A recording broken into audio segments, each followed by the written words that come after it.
A lot of you know about him, but some that don't, I'll give you a background.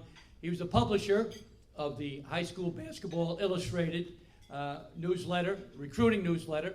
He started in 1979, then he bought it in 1984 from Mr. Garfinkel, and did a wonderful job with that. He was a linesman at the U.S. Open tennis tournament in Fresh Meadow, Queens. He was there and telling John McEnroe, it's in, it's out. John McEnroe went after him. Tom said, no, you're out, you're out. So he was there, but he loves tennis. He was a great student. Went to Fordham University in the Bronx, good Jesuit education there, and he was a magna cum laude. I don't know what that means, but that's what I heard he is.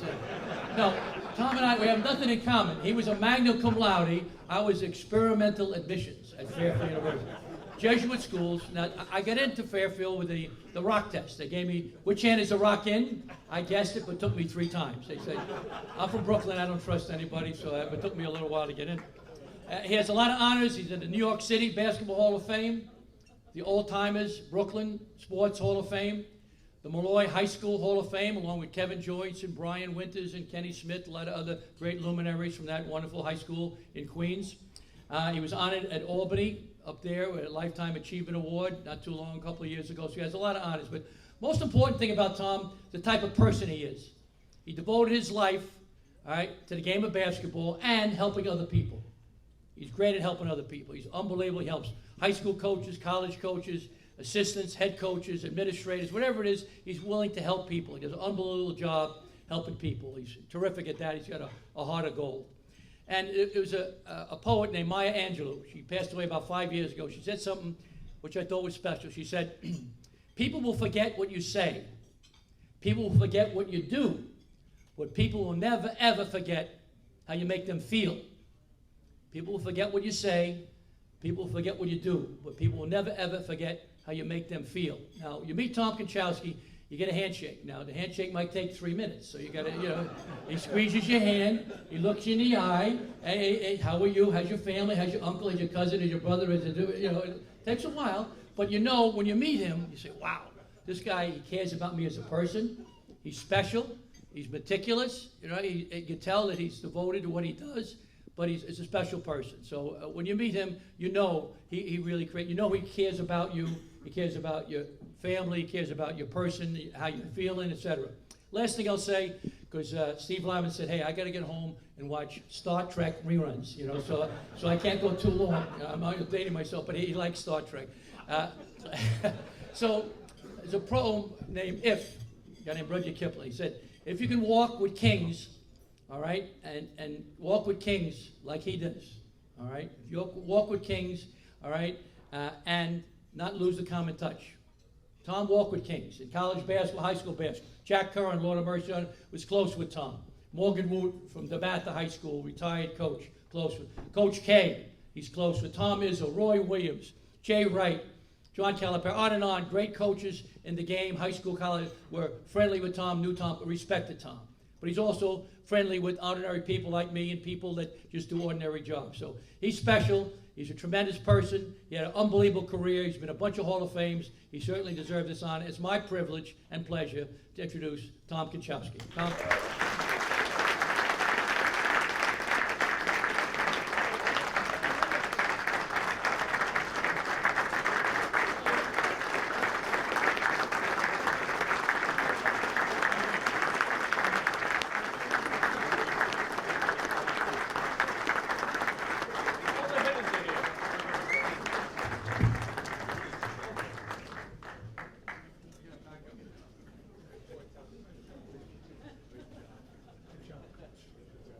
Thank you, Coach Gillen, for that kind litany of perjuries. Congratulations to the other honorees, the ones who actually deserve to be honored. And I'd like to apologize to them and to all previous honorees for lowering the property value in the neighborhood. Coach Jack Elise coached 38 years at Severian High School in Brooklyn. The first 16 as junior varsity coach and assistant varsity coach, the last 22 as the varsity coach. In a league, the CHSA, renowned for his coaching excellence, he was regarded by his peers as one of the very best coaches in the league.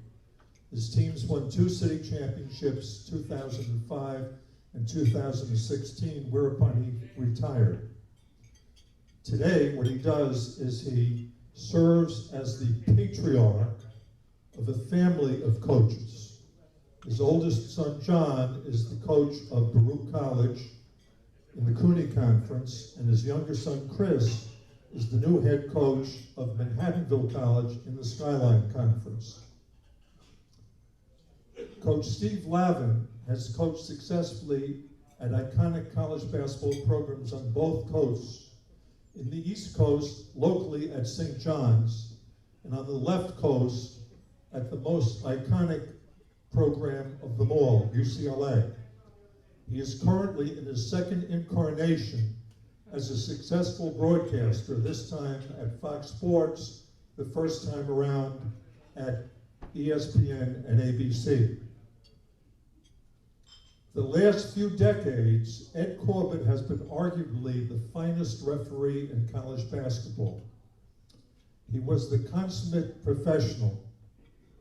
As good of a referee as he was, he's an even better person. Ed is a product of the New York City Catholic High School League. He played for Sacred Heart High School in Yonkers for one of the best people I've ever been fortunate to know, Jerry Houston. 25, 30 years ago, the CHSA was nationally recognized as the top high school basketball league in the country. Now, most of the legendary coaches are gone. The Jack Currans, the Tom Murrays, the Don Kents, the Jack Elises, the Tim Learys, the Jim Gattos, and the talent level isn't quite as elite as it used to be.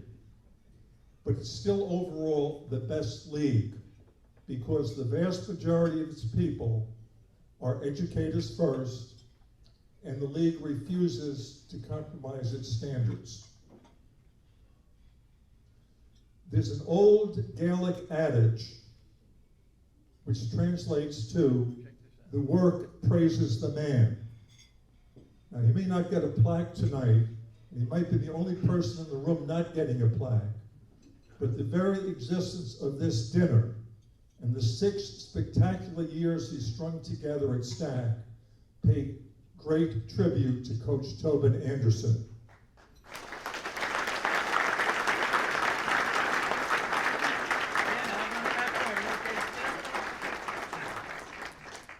Basketball is a game of great beauty and elegance. It's played by the greatest athletes in the world. Growing up in New York City in the late 50s and early 60s, how could you not fall in love with this game? Watching my first hardwood hero, Connie Hawkins of Boys High, palm, not cup, but palm rebounds out of the air with one hand. Seeing a decade before the installation of the three-point arc, Tony Jackson and Roger Brown launch and drain intergalactic jumpers with monotonous regularity. Witnessing Jackie Jackson, unequivocally the greatest jumper who ever lived, repeal all the laws of Newtonian physics with regard to gravity. How could you not fall in love with this game? And then going on to Archbishop Malloy High School and being privileged to follow up close and personal Jack Curran develop into one of the great coaches in the history of the game at any level.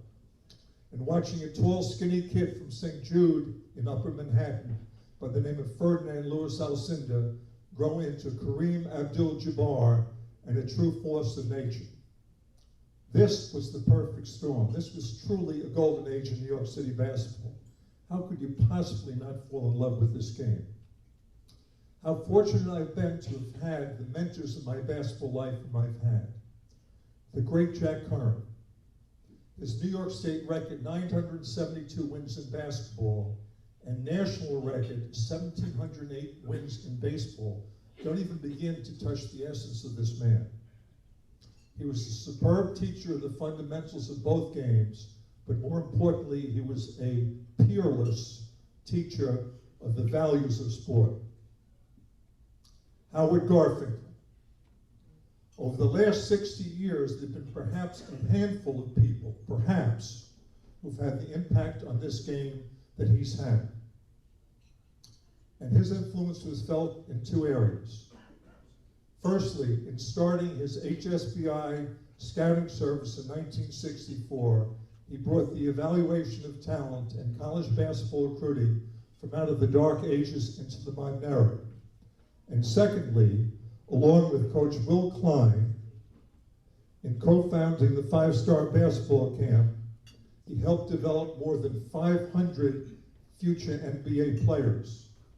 But more importantly, for 35 or 40 years, 5-Star served as the primary think tank in American basketball.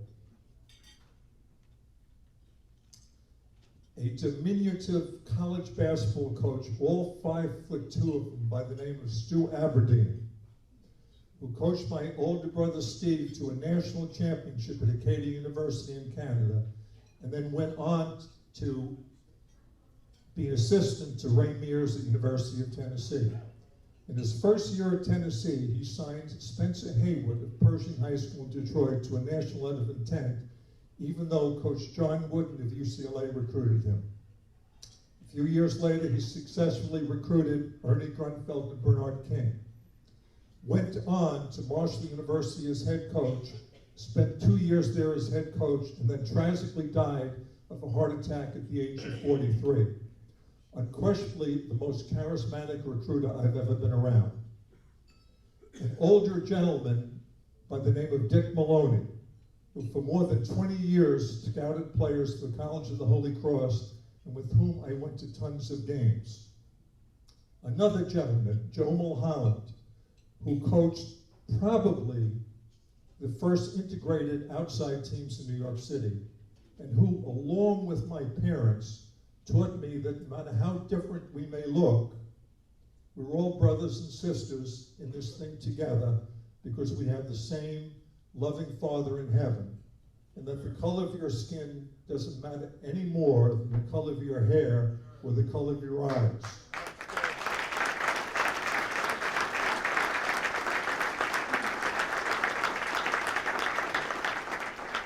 How fortunate I've been to have those people in my life. Basketball has been my mistress, but my Catholic faith is my lawful wife. What I have attempted to do is to place basketball in the service of my faith. Having said that, basketball has given me far more than I've ever been able to give it in return. It certainly has not showered extravagant material blessings upon me, but has provided me with memories and friendships that have lasted a lifetime and which constitute one of the deep joys of my life. A great many of those memories and friendships are centered around the 5-Star Basketball Camp. What a special place, and what a special time. Unless you were there, you have absolutely no idea. The cuisine and the living accommodations were anything but 5-star. But the instruction, the coaching, the talent, and the competition were all nothing less than 5+. This truly was basketball heaven. I am privileged to have been associated with the 5-Star Basketball Camp. I often think of myself as a hardwood version of Forrest Gump. Undeserving as I am of any recognition, I'm extremely grateful. And I only wish that all of your lives have been as deeply enriched by this great game as has mine. Thank you.